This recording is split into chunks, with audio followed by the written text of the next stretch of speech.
Apa diantaranya? Yuk kita bacakan Quran surah ke-21 Al-Anbiya ayat ke-83 sampai 84. Kenal Nabi Ayub? Bagus. Ada yang kenal di sini. Baik. Bukankah ujian Nabi Ayub salah satunya kena penyakit fisik? Bukankah ujian Nabi Ayub alaihissalam salah satunya kena penyakit fisik? Ya. Pertama ujian harta, habis semua asetnya. Yang kedua ujian keluarga, wafat semua anaknya. Yang kedua ketiga ujian fisik. Ditimpa, diuji dengan penyakit.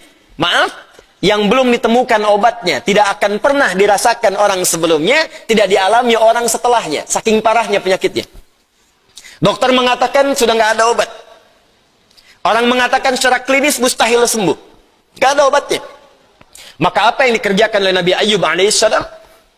Ingat, ini pesan dari Al-Quran. Ada isyarat begini, ketika manusia mengatakan, makhluk mengatakan ini mustahil, itu tanda pertama dari Allah supaya langsung kita diminta untuk memohon kepada Allah subhanahu wa ta'ala. Jadi kalau ada orang mengatakan ini nggak bisa, itu langsung tanda langsung dari Allah supaya tinggalkan pendapat makhluk, minta kepada Khalik. Itu poinnya. Makanya seringkali ujian penyakit itu diantaranya mendorong kita untuk mendekat kepada Allah. Jadi kalau Anda diberikan penyakit sampai parah, nggak menyebut nama Allah juga, perlu dikasih apa lagi supaya ingat sama Allah?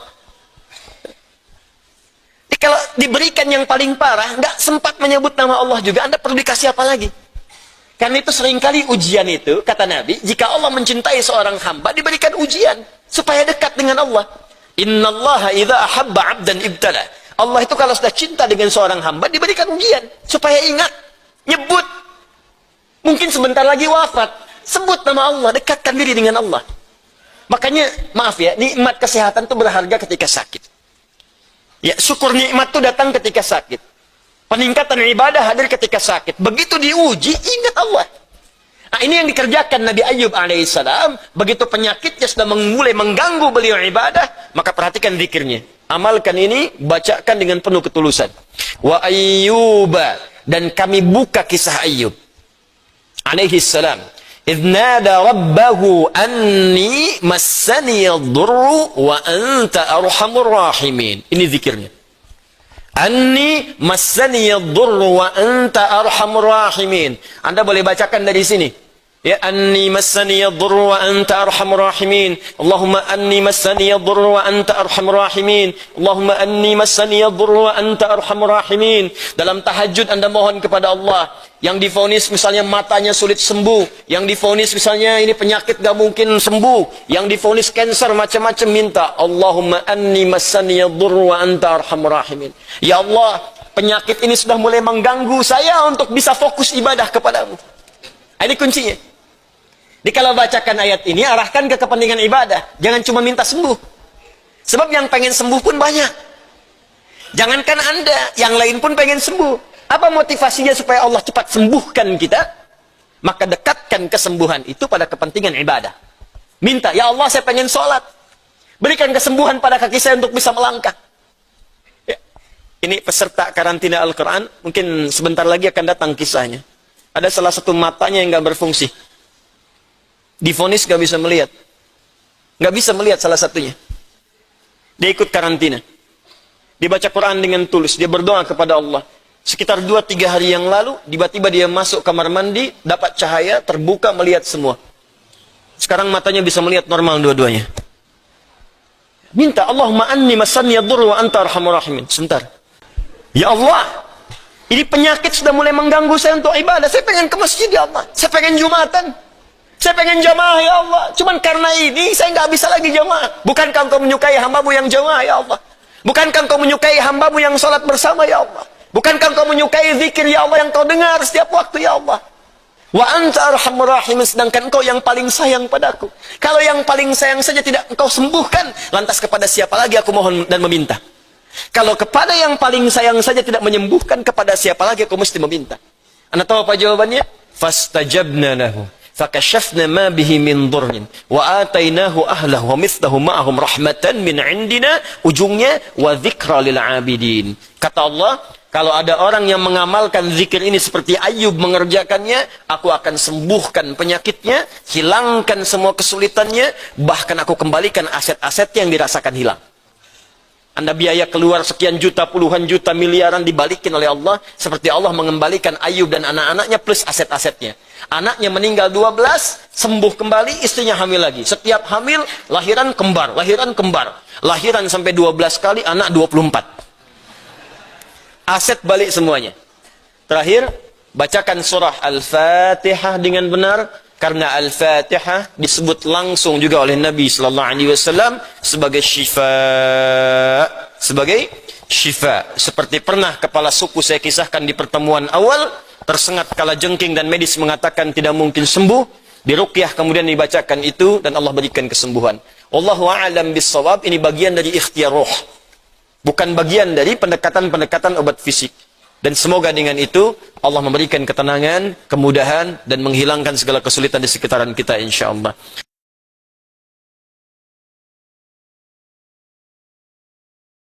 Ngalir. Dalam bahasa Arab sesuatu yang mengalir disebut dengan jariyah. Maka muncul istilah sedekah jariyah. Sedekah jariyah. Ya, maaf, asalnya bukan amal jariyah, sedekah jariyah. Ya, sedekah jariyah, bukan istilahnya amal jariyah. Sekarang kalau mau nyebut amal jariyah pun dibenarkan. Cuma kalau di Arab, amal jariyah itu begini nih. Ya, kalau di Arab sekarang, antum jalan tuh, jalan, tiba-tiba sedang ada perbaikan, ada lubang. Maka sedang diperbaiki ini ada tulisan kasih papan, afwan amal jariyah, amal jariyah.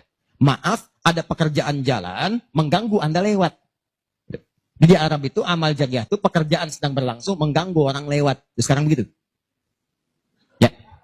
Makanya kalau ada orang naik ke bis bawa kotak gitu kan, mau minta-minta maaf Pak, amal jariyah, betul, ganggu orang lewat. Ya. Benar secara bahasa, tapi secara makna ini yang paling tepat. Yang kedua, ada yang sifatnya sedekah thabitah. Yang pahalanya berhenti di situ, tetap selesai seketika. Thabitah.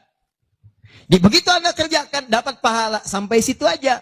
Begitu selesai pekerjaan, selesai pahalanya. Thabitah, tetap selesai di situ. Maka kalau kita ingin cerdas, kata para ulama, semua dosa-dosa kita ingin dihapuskan, ditutup, dihapus, hapus. Maka Anda mesti keluarkan apa saja jenis-jenis sedekah jariyah itu. Supaya ketika selesai kita kerjakan, pahalanya tetap mengalir untuk menutup dosa-dosa kita. Maka kita akan fokus kepada amalan-amalan yang ini, yang saat dikerjakan, pahalanya terus mengalir. Tapi jangan lupa, hati-hati, yang ini pun dibagi dua lagi. Awas. Pelan-pelan, jadi kita sepakati kita ambil yang ini satu, untuk malam ini. Yang kedua, yang ini. Ini pun dibagi dua lagi. Ada amalan sedekah thabitah, saat dikerjakan pahalanya datang saat itu. Tapi yang paling menarik, ada nilainya kecil, ada nilainya besar, banyak. Jadi kalau dikerjakan, ada yang nilainya cuma 10 aja. Tapi ketika Anda kerjakan yang kedua ini, ada yang 700, ada yang 70.000, ada yang 700.000, sekali dikerjakan. Sekarang kita akan keluarkan amalan apa saja yang saat dikerjakan itu, pahalanya melewati batas yang standar ini. Jadi saat dikerjakan bukan 10 poinnya, tapi lebih daripada 10. Amalan apa saja itu pada sedekah thabitah, dan amalan apa saja yang jariyah yang kita bisa keluarkan dan menggugurkan dosa-dosa kita. Sepakat seperti ini? Baik. Satu. Kita langsung ke poinnya. Untuk yang sedekah thabitah, amalan standar yang tetap. Yang biasa-biasa, contoh, misal, sholat, begitu dikerjakan sekali, dapat 10. Selesai sholatnya, selesai pahalanya. Jelas? Tapi beda ketika antum mengerjakan sholat berjamaah. Ya. Dia thabitah, tapi pahalanya berlipat. Thabitah, tapi pahalanya berlipat. Baik, saya mau tanya pada antum, sholat sendirian 10, sholat berjamaah berapa? 27.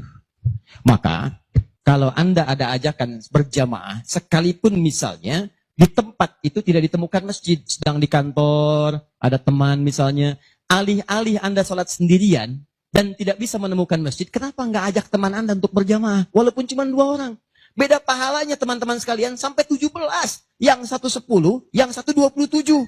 Karena sholat berjamaah itu hadisnya dibagi dua. Ada hadis yang mengajak ke masjid, ada hadis yang masjidnya nggak ada, cuman bisa berjamaah. Sholatul jamaati afdalu bin sholatil fardi bisa bin wa isyrina darajah. Sholat berjamaah lebih utama daripada sendirian. 27 jamaah di sana sifatnya umum. Kalau ada di masjid usahakan ke masjid. Kalau nggak bisa ke masjid karena alasan syar'i, maka yang penting jamaah. Saya suka bingung nih. Ini kan di rumah kamar banyak, tempat luas. Kenapa kok bisa di rumah ada 5 orang? Ini ada istri, ada suami, anaknya 2, asisten rumah tangga 1.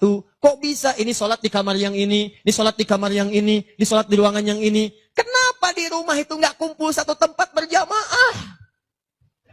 Pahalanya 27. Satu kedua, 500 tahun. 2 ketiga, 500 tahun. Jadi kalau antum sedang lupa-lupa tuh, ingat-ingat dosa. Daripada milih sendirian cuma 10, berapa dosanya pada saat itu? Boleh jadi pahala sholat antum 10, tapi dosanya pada hari itu 20. Tuh.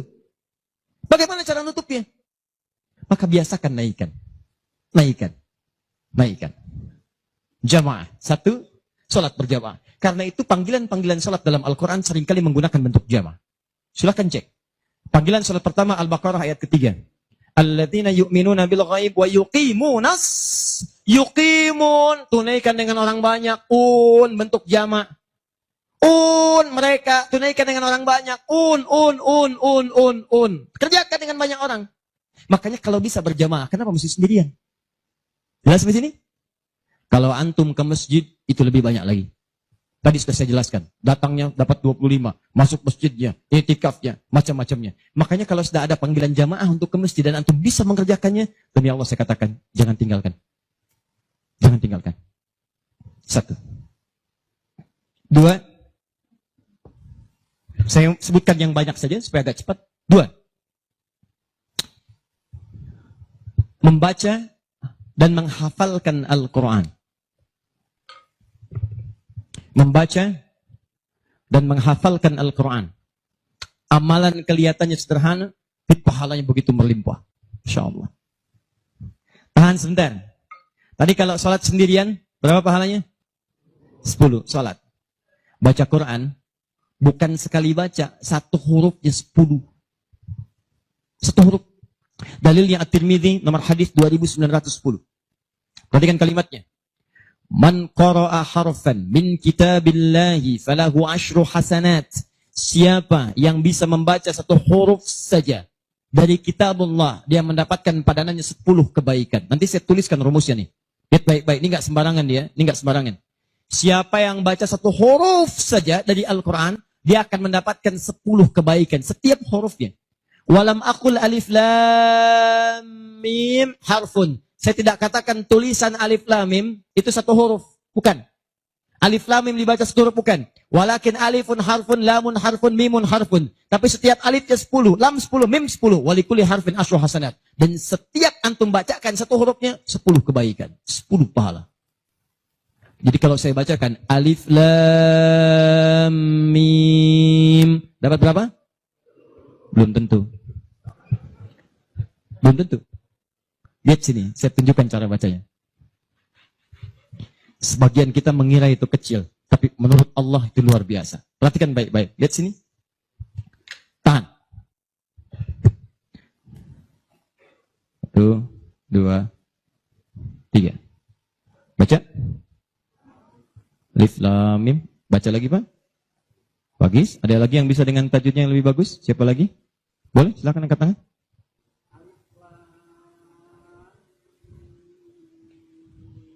Baik sekali. Ada yang lain? Ya.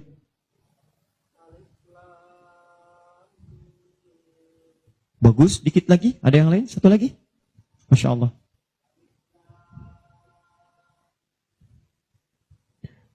Bagus sekali. Cuman sayang ini bukan alif lam mim, ini alam. Alam nasyrah laka sadrak.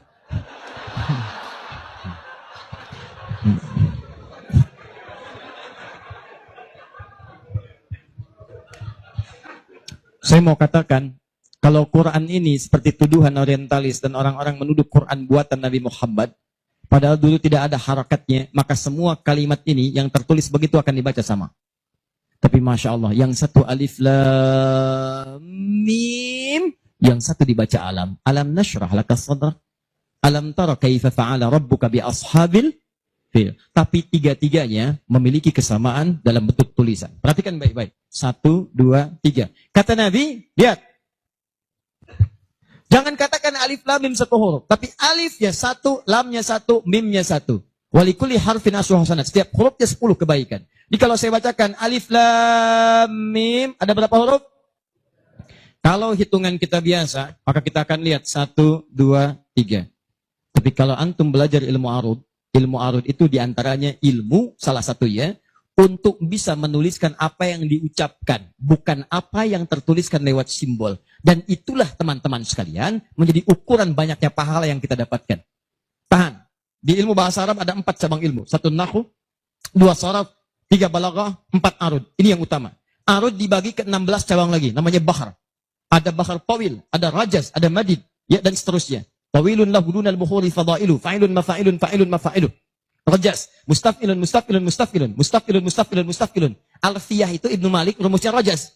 Kalamuna lafzun mufidun kastaqim, wasmun mafi'lun thumma harfunil kalim, wahiduhu kalimatun wal qawlu am, wa kalimatun biha kalamun qad yu'am, bil jardi wat tanwini wan nida wa al, mustadin ismi tamyizun hasal, bita fa'alti atat wa ya if'alli, wa nunik balanna fi'lun yanjalli. Itu rumusnya rajas.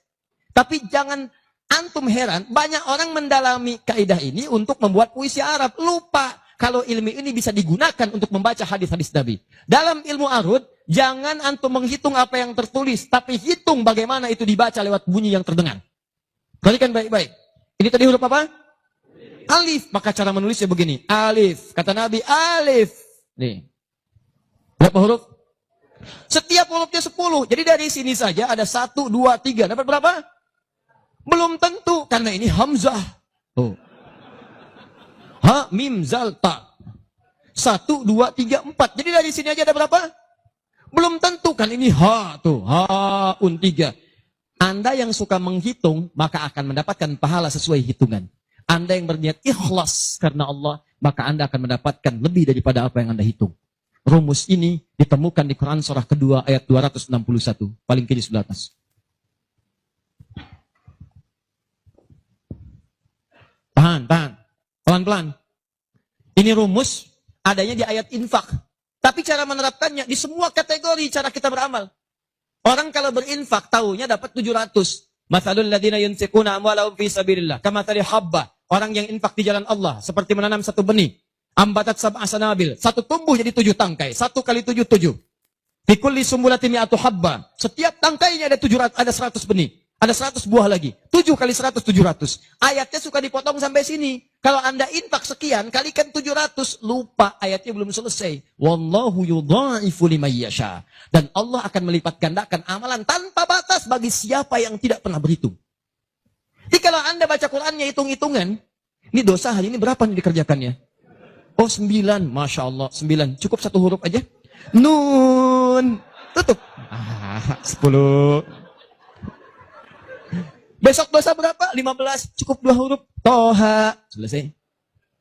Kalau Anda ngitungnya begitu, maka diberikan sesuai hitungan. Tapi kalau Anda tidak pernah berhitung, Allahu Akbar. Anda tidak tahu alif lam mim itu mungkin nilainya 30, mungkin 300, atau bahkan 3 juta, atau lebih daripada itu. Makanya kami sarankan, kalau Anda bisa mendekat kepada Al-Quran, maka tolong agendakan setiap hari. Semua sahabat itu punya agenda, Pak. Antum kenal nggak Utsman bin Affan? Oh, iya. Situ tidak senang ngangguk. Coba di Semarang kenal Utsman bin Affan. Luar biasa. Tapi nggak apa-apa, masih bagus. Kemarin saya baru dari Sukabumi, Hubud Dunia. Ada yang kenal Fir'aun. Ini masih untung Utsman. Tuh lihat ya. Utsman itu bukan cuman cerdas dalam urusan bisnis dunia, tapi tijarah akhiratnya itu luar biasa. Utsman paham, saya di dunia boleh kaya, tapi di akhirat bagaimana status saya? Maka beliau siangnya mengumpulkan harta dunia untuk ibadah, malamnya mengumpulkan pundi-pundi akhirat. Demi Allah saya katakan, Utsman itu di antara sahabat yang disebutkan oleh Imam An-Nawawi bersama Abdurrahman bin Auf, bersama Tamim Ad-Dari, yang diikuti kemudian oleh Imam Asy-Syafi'i generasi setelahnya, jauh setelahnya, itu punya amalan kalau malam terbiasa menghatamkan Al-Quran dalam tahajudnya. Khatam Quran. Kaya, sahabat Nabi, menikahi 2 putri Nabi. 1 meninggal, dan menikah lagi. Disebut Dzun Nurain. Kayanya luar biasa. Asetnya setelah 15 abad sampai sekarang masih ada. Yang hebat, siang-siang jadi orang kaya, malam-malam jadi hamba yang sangat taat dan kaya akhirat. Coba bandingkan dengan kita sekarang. Menantu Nabi? Bukan. Kaya, nggak sekaya Utsman. Tuh, status dunia belum sempurna. Status akhirat masih belum maksimal. Ya antum sebetulnya maunya apa? Utsman sholat malam, ngikut Nabi, kaki bengkak. Antum pengen ke surga Firdaus malam, mata bengkak. Ya. Ini nih. Ayo update. Ustaz, tapi kan saya belum lancar. Tambahkan hadisnya, lipatkan nomor hadis 2920. Awas, lihat kalimatnya. Walladzi yatata'ta wa huwa alaihi syaq falahu ajran. Siapa yang memulai menghafal, membaca, siapa yang mulai membaca Al-Quran tidak lancar, terbata-bata bacanya, mengejaknya. Orang baca alif lam mim, dia alif lam mim, falahu ajran, maka dia mendapatkan 2 kali lipat dari orang yang lancar. Orang lancar misal 30, dia 60. Terima kasih ya Allah, kalau begitu besok saya nggak lancar aja bacanya. Oh, bisa. Itu tidak lancar yang direncanakan. Yang lancar diikuti oleh malaikat ma'asyafaratil kirabil barara. Yang belum lancar diapresiasi karena perjuangan kesungguhannya, bacaannya dapat nilai, perjuangannya mendapatkan nilai di sisi Allah Subhanahu wa ta'ala. Karena itu saya sarankan, maaf, mulai sekarang antum bikin kurikulum. Nih, satu tadi, bikin tabel begini. Nih. Saya katakan pada teman-teman juga yang di Bekasi, yang di Jakarta, ya, saya kasih 2 amalan dulu nih. Mulai sekarang antum bikin begini. Tahan ya teman-teman sekalian, nanti saya sampaikan bagaimana seorang Mu'adz, orang Mesir, baru kecil belum balik sudah menyiapkan amalan ini. Punya program. Nih, harinya, nomor, 1, 2, 3, dan seterusnya. Ini misalnya harinya apa besok. Amalannya apa? Mulai dengan sholat di sini, jamaah. Ini tadi bacaan Al-Quran. Kalau bisa, saya sarankan setiap hari mulai menghafal, walaupun cuma 1 ayat. Usahakan menghafal. Demi Allah saya katakan, pahala menghafal Quran lebih banyak daripada baca. Paling minimal 4 kali lipat. Karena itu ayat menghafal disebutkan 4 kali dibandingkan ayat baca. Silahkan cek Quran surah ke-54. Ayat 17, ayat 22, ayat 32, ayat 40. Saya ulangi, ayat 17, ayat 22, ayat 32, ayat 40. Ada? 17, 22, baik, kemudian 32 dan 40. Kenapa ketawa? Benar kan? 4 ayat 17, ayat 22, kemudian ayat 32 dan 40. 17, 22, 32, 40. Berapa kali disebutkan? Walaqad yassarnal Qur'ana lidzikri. Sungguh telah kami mudahkan Al-Quran untuk dihafalkan, diingat. 4 kali disebutkan. Ya, maka ada yang menyebutkan menghafal Quran itu keutamaannya 4 kali dibandingkan dengan sekadar membaca. Baca. Orang baca itu biasanya cuma sekali. Dzalikal kitabu la raiba fihi hudal lil muttaqin. Sekali. Tapi orang menghafal jangan harap sekali. Dia akan terus mengulang. Dzalikal kitabu la raiba fihi la raiba fihi. ذلك الكتاب لا ريب فيه ذلك الكتاب لا ريب فيه هدى للمتقين ذلك الكتاب لا ريب فيه هدى للمتقين ذلك الكتاب لا ريب فيه هدى للمتقين. Pertanyaan saya, berapa banyak pahala didapatkan? Berapa huruf dia bacakan? Makanya kalau antum ingin melipat gandakan pahala dengan banyak, dalam 1 hari antum punya agenda. Boleh antum baca, misal target sehari saya baca misal 1 halaman dan hafalkan 1 ayat. Kalau antum sudah punya kebiasaan begitu, demi Allah saya katakan, Allah akan merubah keadaan hidup Anda jadi lebih nyaman. Tidak cukup dengan amin. Baca, hafal. Wah, Masya Allah. Syukur-syukur begitu sedang sholat berjamaah, minta sujud, terus meninggal, gitu kan? Wah, itu paling enak. Mau begitu? Di subuh ya. Itu pun kalau tiba ajalnya. Ya, bacaan Quran lebih lebat lagi. Ya, jadi kalau antum bisa seperti itu, nanti bonusnya banyak. Di alam kubur, jasadnya akan utuh. Dan di akhirat diberikan mahkota.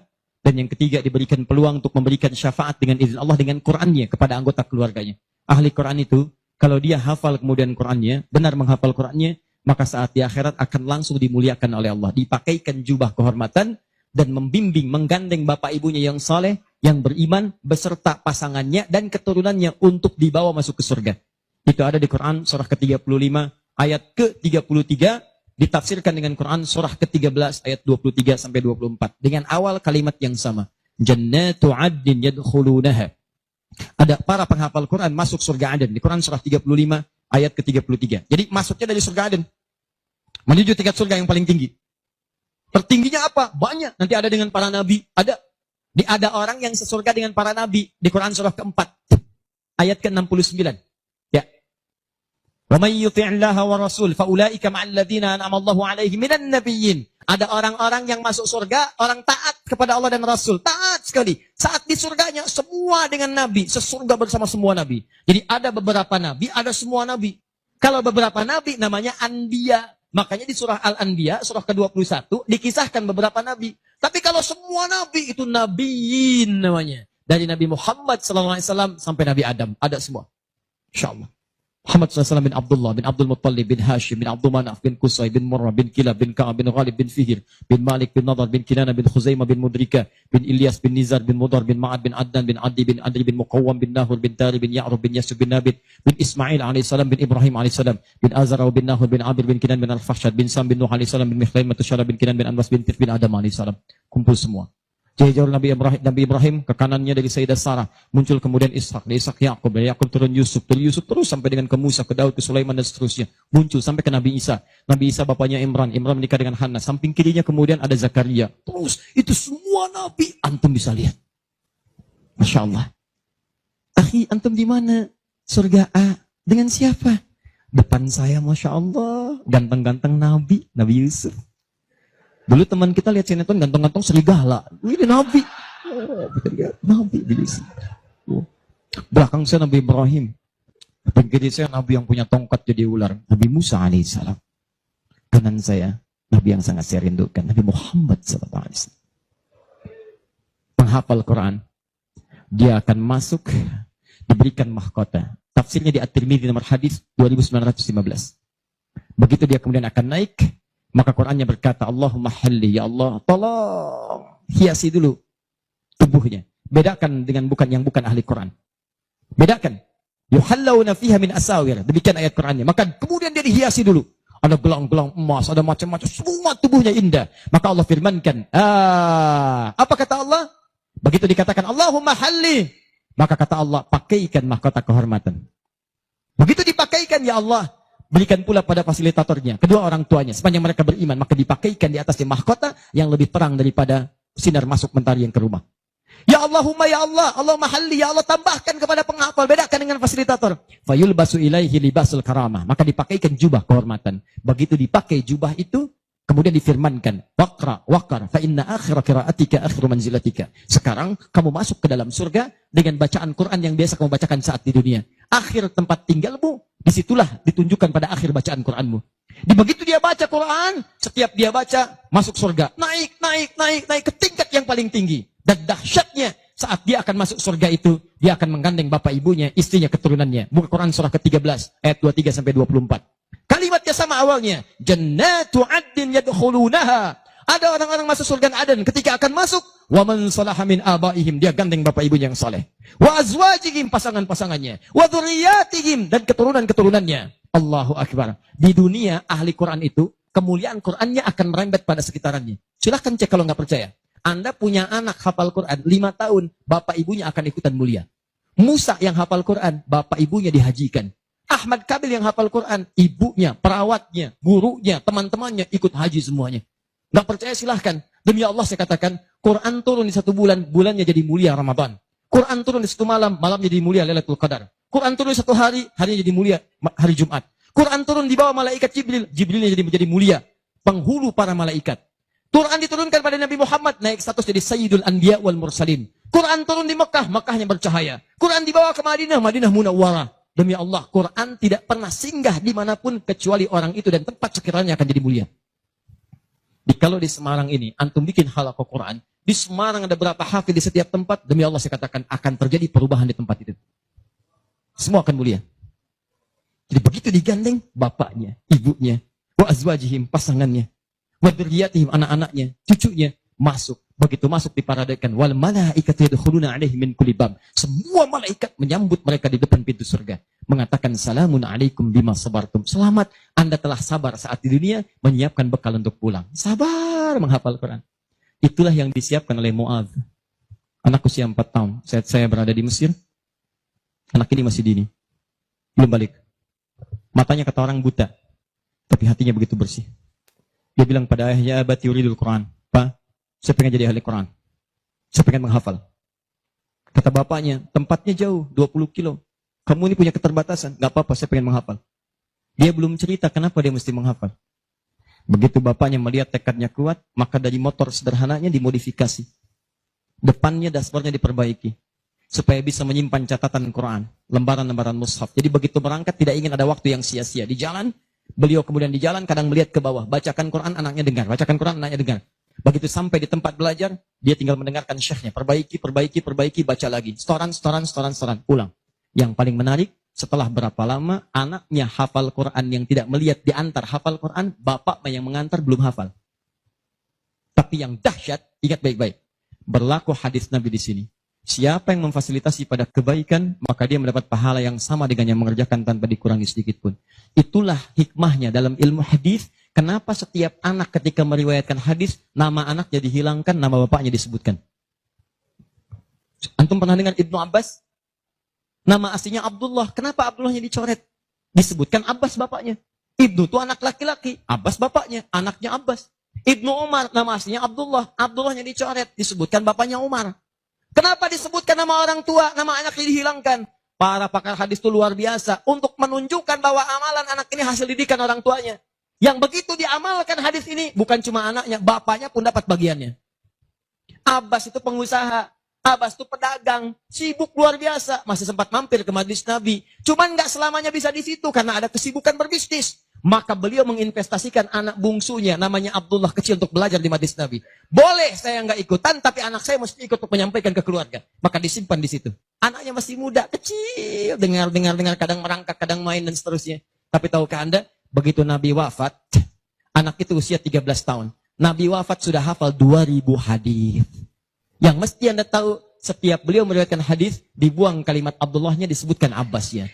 Karena peran ayahnya yang mendidik dengan baik, maka setiap hadis ini disebutkan Abbasnya dapat, Abdullah kecil dapat. Semuanya dapat. Demikian dengan Quran.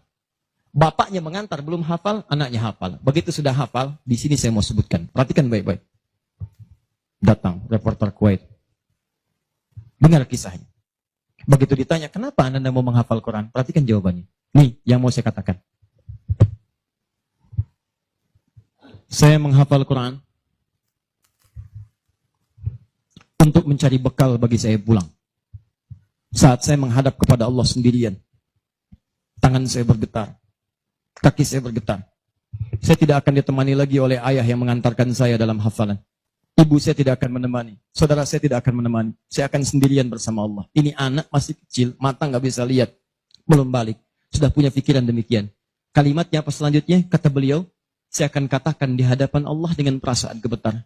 Ya Rabb, jika memang bekal saya belum cukup untuk mendapatkan ridhamu sampai saat ini, maksudnya surga, maka mohon ya Allah, kurangi siksaan saya di neraka dengan Quran yang telah saya hafalkan ini. Ya Rabb, jika bekal saya belum cukup sampai saat ini untuk mendapatkan ridhamu, saya telah berhafal Quran ya Allah. Saya telah berusaha menghafal Quran untuk saya bawa sampai dengan saat ini. Kalaupun itu belum cukup mendapatkan ridhamu untuk masuk surga, tolong ya Allah, walaupun saya ke neraka, kurangi siksaan saya di neraka dengan Quran yang telah saya hafalkan. Anak buta, mata belum bisa melihat, keadaan demikian, belum balik, dia sudah mencari bekal untuk pulang. Duhai Anda yang katanya pengen ke surga, surganya Firdaus, pengen bersama Nabi, demi Allah saya katakan, dari 24 jam Allah berikan pada Anda, berapa yang sudah Anda siapkan mencari bekal akhirat? Ayo kumpulin dunia. Ayo silakan. Silakan, nggak ada yang larang. Cuma satu saat Anda akan lihat siapa yang tertawa, siapa yang tertunduk lesu membawa catatan amalnya. Itu saya sarankan bagi Anda, ayo besok bikin. Nih, sholat mau di mana? Baca Quran mau berapa ayat? Hafalan mau berapa ayat? Mesti beda. Antum lahir belum hafal Quran wajar. Masa pulang pun gak ada yang dibawa? Ayo bawalah walaupun cuma 1 ayat. Saya satu surat Ustaz, An-Nas, nambah. Ya, jelas? Kalau sudah jelas, amalan ketiga, saya cepat. Tenang ya, katanya pengen sampai subuh. 3, saya cepat. Setelah ini saya ke ujungnya. Kita sebentar lagi berakhir. Ketiga, infak. Infak. Masih ingat teman-teman? Kalau yang standar tadi, berapa pahalanya? 10. Infak paling minimal 700. Infak paling minimal 700. Allahu Akbar. Dalilnya Quran surah kedua ayat 261. Paling kiri sebelah atas. Tadi saya bacakan. Mathalul ladzina yunfiquna amwalahum fi sabilillah kamathali habbatin ambatat sab'a sanabil fi kulli sumbulatin mi'atu habba. Wallahu yudha'ifu liman yasha' wallahu wasi'un 'alim. Perumpamaan orang infak di jalan Allah. Infak itu, ini yang perlu saya luruskan. Tidak harus menggunakan uang. Infak itu pemberian bersifat materi. Makanan itu infak. Pakaian itu infak. Buah-buahan itu infak. Silahkan berbagi. Walaupun nggak ada uang, bisa kita gunakan dengan yang lain. Cek, kalau antum main ke Eropa, ada rezeki main misalnya. Main ke Auckland, ke New Zealand. Ya, di situ ada donation itu bukan cuma dengan uang. Food, kadang mereka kasih dengan makanan. Ada yang nyimpen ciki, kotaknya di situ. Di kotak infak itu, kotak dalamnya ada ciki, ada beras, dan macam-macam. Sampingnya ada yang uang. Cuman mesti dilihat dulu bagaimana bentuk kotaknya. Ya, kalau kotaknya belahan kecil, itu pasti uang. Bukan beras. Oh, ini beras nih. Dibuka dulu karungnya, diginikan. Tidak bukan.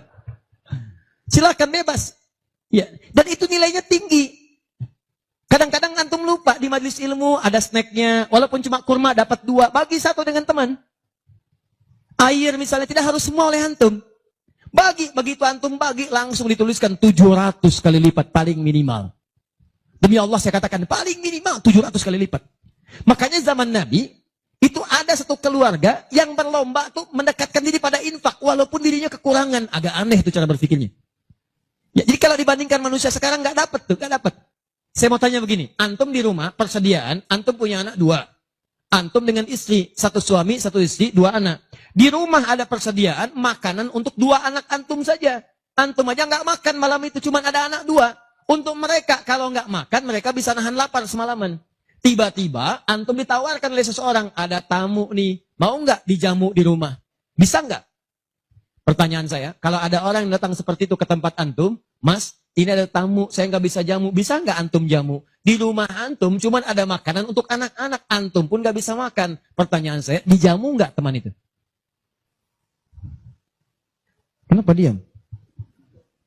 Wahai ahli surga, kenapa diam? Lihat cara berpikirnya.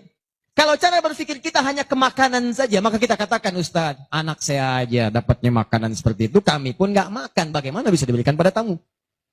Tapi cara berpikir Tolhah dan keluarganya agak beda. Begitu Nabi katakan, ada tamu, kita datang, langsung angkat tangan. Duluan ngangkat, padahal yang lain banyak yang punya banyak makanan. Tapi cara berpikirnya, kapan lagi saya dapat 700 lebih? Kapan lagi saya dapat diangkat langsung tangannya? Ya Rasulullah saya. Sebelum yang lain ngangkat, angkat tangannya. Maka diantar kemudian ke rumahnya. Sampai di rumah, istrinya dikatakan, duhai sayang, ada titipan Rasulullah. Bahasanya bukan ada tamu, ada titipan Rasulullah. Allahu Akbar. Ada titipan Rasulullah. Maka istrinya langsung membaca, saya